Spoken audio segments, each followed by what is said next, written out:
On my mother's side, there were two brothers, Henry and John, that was in World War II, and they were in the Navy. And I have two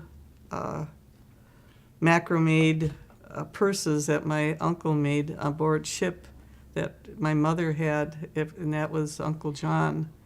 And he was married to Aunt Bonita, and they had a daughter, Rita, and that's who I named my daughter Rita after.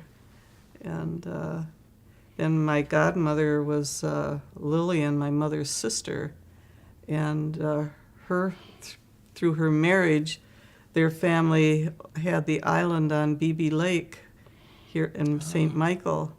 They had at least for 100 years. Now it's automatically into the family, but my mom used to go out there fishing with all her sisters, and she caught about 100 fish one day just off the dock, and that's when she ended up pickling them, which I just love eating that. But they used to have a great time, the sisters, her and my mom and her sisters, because she had quite a few. And so, yeah, back again to my dad, he had a brother, Sam, and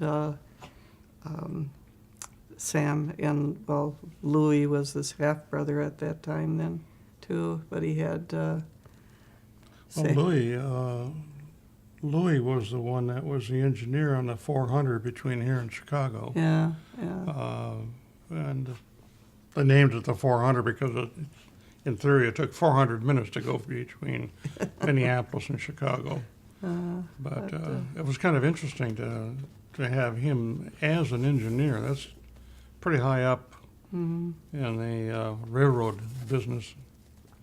Yeah, even his sister Anna, her husband was a railroad man too, Earl Foote, and so they were all in the railroad business. Yeah.